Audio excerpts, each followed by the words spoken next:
안녕하세요. 저는 이패스에서 관세평가 맡고 있는 박창환 관세사라고 합니다. 만나서 반갑습니다.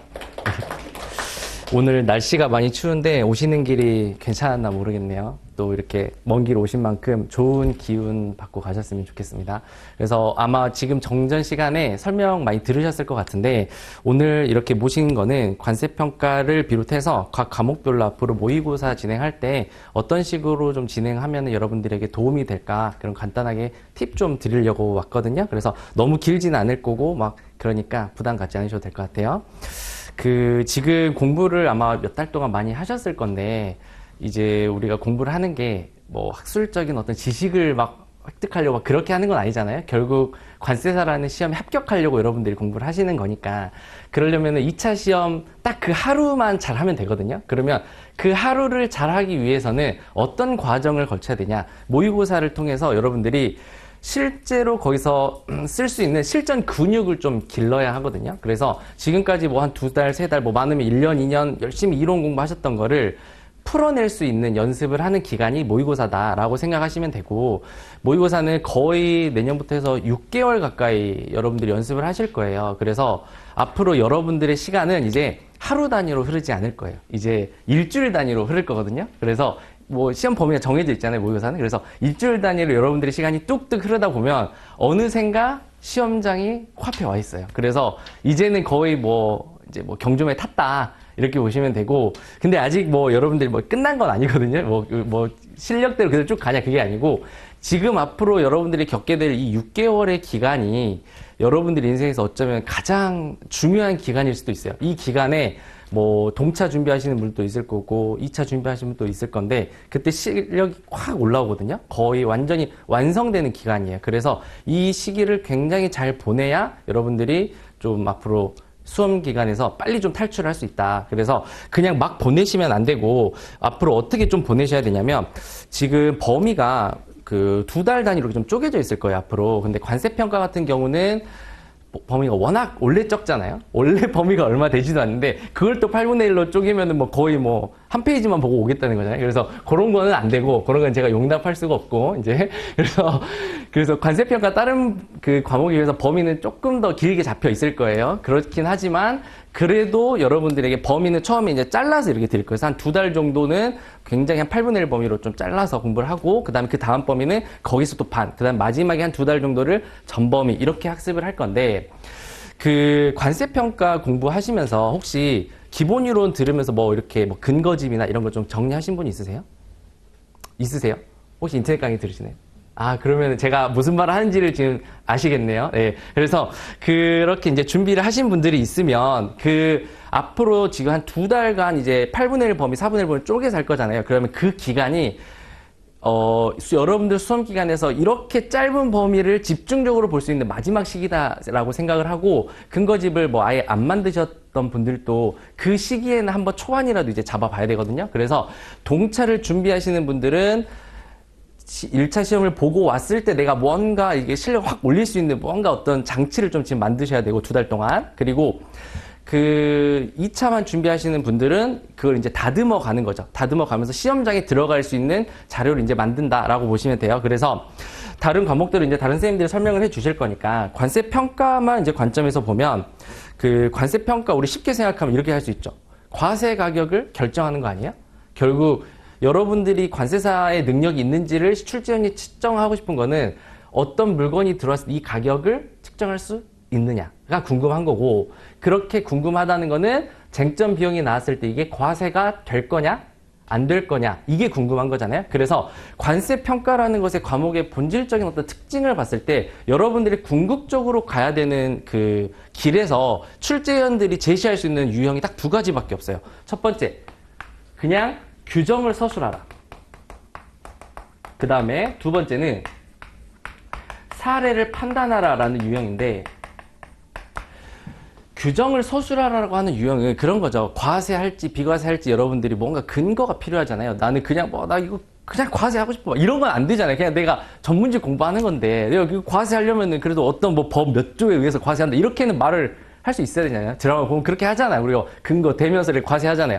그렇게 하려면은 규정이 필요하단 말이에요. 그래서 그 규정을 인지하고 있느냐, 그게 궁금하다. 그걸 이제 좀 고급스러운 이제 규정 서술형 문제고, 그리고 그런 규정들을 여러분들이 사례에 녹여놨을 때 판단해낼 수 있느냐, 그게 이제 사례 판단형인데, 이 두 가지 유형에서 결국은 공통적인 게 뭐예요? 근거를 내가 인지하고 있느냐잖아요. 그래서 요거는 그냥 근거를 그대로 때려 박으면 되는 거고, 사례 판단은 과세 여부만 판단한 다음에 여기에 있는 근거 중에 일부를 차출해서 써내면 되죠. 여기는 다 쓴다고 생각하면 여기는 여기에 맞는 근거만 뽑아서 쓰면 되는 거잖아요. 그러니까 여러분들은 이 과정에서 무언가가 생성이 돼야 되는데, 시험장에 들어갈 때 그래서 이 과정을 제가 그 기본이론 시간에 계속 만들려고 하는 게 근거집이잖아요. 근거집. 그래서 이 근거집은 여러분들이 주제를 선정을 해줘야 돼요. 주제를. 근데 이 주제들이 이미 다 지금 만드셨으면 한 50개, 60개 정도 만드셨죠? 거의. 아니에요? 개수는 세보지 않았어요? 그리고 좀 약간 어디에 완성도가 좀 있나요? 어때요?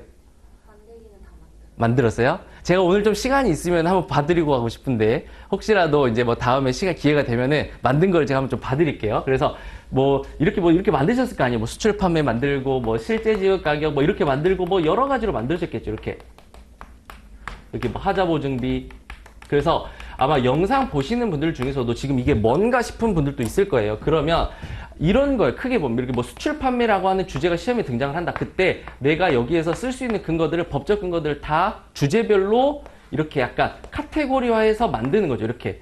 그래서 만약에 규정서술형 문제가 시험에 떴다. 그러면 여기에 있는 내용들을 그냥 그대로 이렇게 쓰면 되죠. 그쵸? 근데 사례 판단형 문제가 나왔다. 근데 사례 판단에서 수출 판매에 해당하는지 안 하는지를 판단하라고 나오면 OX 판단하고 여기 있는 내용 중에서 일부를 쓰면 되죠. 그러니까 여러분들이 이 두 달 동안, 이 두 달이 여러분들 인생에서 그러니까 엄청 중요하겠죠? 마지막 기회예요. 제가 기본이론 시간 때는 아직 시간 있다. 심화이론 때 아직까지 있다. 문제 풀릴 때 이때까지 하면 좋다. 근데 이제 1, 2월이잖아요.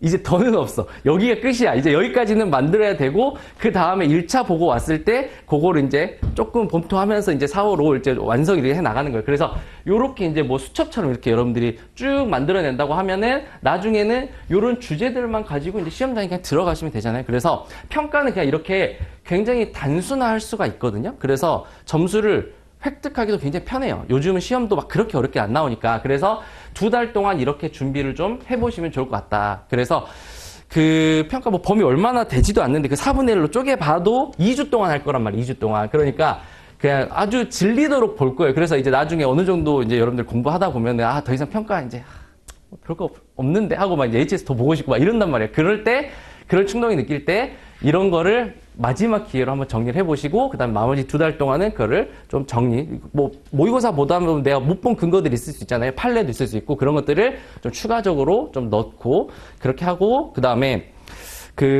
이렇게 되고 나서 이제 마지막에 여러분들이 시험장에 들어갈 때는 뭐 책 같은 거 우리 들어갈 거 아니죠. 뭐 캐리어 끌고 들어갈 거 아니잖아요. 그래서 요것만 딱 들고 들어가면 된다. 그래서 아주 점수 잘 나오게 할 수 있으니까 좀 그거 믿고 여러분들이 이거 준비하시면은 감이 어느 순간 딱 올 거거든요. 그래서 평가 이렇게 공부하는구나라고 감이 딱 어느 순간 오게 되면 이거를 토대로 여러분들이 다른 과목도 감이 조금씩 올 거예요. 그러면 이제 갑자기 전율이 딱 이렇게 딱 나면서 공부 이렇게 하는 거였나? 일단 전율이 딱 이렇게 딱 나면서 갑자기 막 공부가 막 더 하고 싶고 막 빨리 더 막 만들고 싶고 막 아니에요? 막 그런 분들도 있다 이거야. 저는 좀 그랬어요. 이렇게 막 방법을 딱 깨달으니까 빨리 막 만들고 싶은 거예요. 막 빨리 평가 보고 싶고 뭐 이렇게. 가스라이팅인가요? 그래가지고 이렇게 여러분들이 하면 된다. 그래서 어렵지 않으니까 그렇게 보시고, 그 다음에 이제 마지막으로 제가 여러분들에게 조금 언급을 좀 드리고 싶은 거는, 어차피 유형은 이렇게 두 가지 안에서 돌고 도는데, 우리 관세평가가 2010년도에 처음 나와서 지금 올해 올 때까지 과거에는 어디에 좀 강점이 있었냐? 그러면 둘 중에 하나의 강점이 있었던 게 아니라 매년 한 3에서 4년, 길면 5년 주기로 바뀌어왔어요, 흐름이. 그래서 맨 처음에 등장했을 때는 당연히 시험 처음 등장했을 때는 규정서술, 그냥 규정 쓰세요. 이렇게 5년간 이게 나오다가, 그리고 나서 이게 이제 나올 때 어느 정도 다 됐으니까 이렇게 이제 넘어왔었단 말이에요. 그래서 말도 안 되게 이제 규정서술은 안 나오고 서술에만 막 미친 듯이 막. 그래서 이제 나중에는 이 시기에 시험 보신 분들은 관세평가가 면과락 과목인 40점만 넘으면 되는, 당락에 영향을 미치지 과락만 아니면 영향을 오히려 점수를 안 미치는데 뭐 수석이 47점이 막 그런 시대, 이런 시대가 지나오다가 한 올해를 제외하고 작년부터 한 3년간은 다시 어디로 갔어요? 여기로 갔었거든요. 그래서 이 시기 때 제가 설명할 때 항상 이 시기 때 들어오신 분들이 그 3년간 너무 운이 좋다. 너무 합격하기 좋은 시기에 너무 행운, 그것도 이제 사실 어떻게 보면 개인의 운이잖아요. 그래서 너무 좋은 시기에 들어왔다. 그랬는데 올해가 어떻게 됐냐? 갑자기 여기서 이렇게 꿈틀꿈틀하더니 약간 이렇게 좀 가려고 해요, 지금. 그래서 완전히는 안 갔다. 완전히는 안 갔는데 반쯤 갔다, 약간. 그러니까 앞으로 이게 근데 한번 몸을 담그잖아요. 그럼 그게 한 3, 4년 가요. 그러니까 여러분들이 이제 대비해야 되는 거는 조금 이쪽으로 강세를 좀 둬도 되거든요. 그래서 그렇다고 해서 이걸 버리라는 게 아니라 어차피 똑같아. 준비하는 건 똑같은데 여러분들이 생각하는 것보다는 사례 판단력 문제가 조금 더 나올 가능성이 높은 추세로 가고 있어요. 그래서 뭐 작년까지 올해까지 합격하신 분들을 제외하고 작년까지는 조금 운이 좋았는데 올해부터는 조금 더 심한 경쟁이 될 수 있으니까. 근데 뭐 그게 또한 우리에게 기회가 될 수 있잖아요. 준비 잘 하면 되니까. 뭐 준비만 잘 하면 되죠. 그 어차피 똑같은 환경이니까. 그래서 어렵지 않을 거예요. 그래서 여러분들이 이렇게 그 모의고사 6개월간 그래도 두 달 끊어가지고 일주일 단위로 가는 시간을 잘 붙잡고 열심히 준비하면 좋은 결과 있을 겁니다. 그래서 그 올해나 뭐 내년에 반드시 좀 좋은 결과를 좀 들려주기를 응원하겠습니다. 오늘 관세평가 여기까지 진행하겠습니다. 감사합니다.